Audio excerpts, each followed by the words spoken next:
There's no worm on it yet. Okay? Pick a worm, any worm. Ooh, that's a good one. Growing up in Alabama, once I realized I was gay, one of the things I was sad about was the fact that I could never have kids. I really didn't know there were options until I met him and then educated myself, hey, this is an option. For lots of reasons, we decided that surrogacy was probably best for us, at least initially.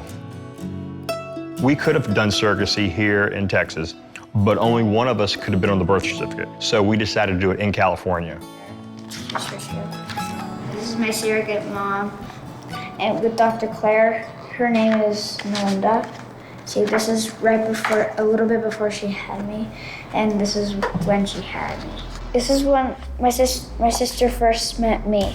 Tekla's like me. She makes very good grades in school. She's usually pretty calm. She's gonna be a little feminist though. She just gets so upset if someone's taken advantage of or she feels like they've been wronged. She may end up being a lawyer or something, I don't know. Bodie is more like him. Yeah, he's more like me. Very smart, very... He's funny. He'll keep you laughing. Yeah, he's got a good sense of humor. Colton, he's got his own personality. He still follows Big Brother around and wants to do anything Big Brother does. And I think that's more of his desire to fit into the family. But we're trying to encourage him to find things he likes, things he wants. Him still being 6, you know, he'll eventually get there. This is my brother's. This is before. Some pictures are before we adopted him. Who are you talking to? You. This is Kenny. Hi, my name is Kenny. We had the conversation that if a child comes along, they need a home. If we're able to provide for them, we're never going to turn them away. One afternoon, my dad calls me at work and says, hey, do you want another kid? First thing came out of my mouth was, no. Then he told me the story of my niece having some issues and wasn't able to take care of her baby, and he was about to be placed into the welfare system. And no one in the family could really take care of him.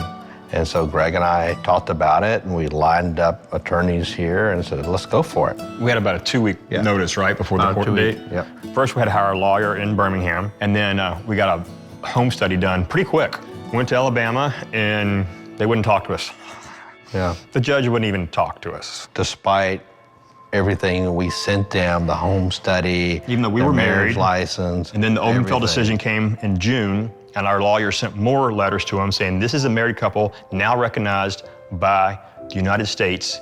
You should recognize them as a married couple, and they would not. It was heartbreaking to know that they would put him into foster care when there is a family member willing and able to take him home, but yet they won't do it simply for the fact that we were gay. Luckily, though, he got placed with a really good foster care family in Birmingham, and they did a great job. They were really nice. And they let us see him and spend some time with him because they knew we were still determined to try to bring him home. We had to go through the foster care system here in Houston, become a certified foster care family, and then finally they were able to bring him here. And then once he came to live with us in November, then it was still another 6 to 8 month process before we could adopt him. Yep. It just seemed unnecessary considering the fact that if we were a heterosexual couple, this would have never happened. God forbid if something had happened to him, Colton would not have been mine. They would have taken him back. They would have taken him back. Because I didn't exist in their eyes. It just felt so unfair.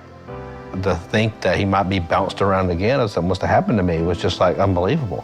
Here we are, we've gone through this, we're an established family, but yet you refuse to recognize it.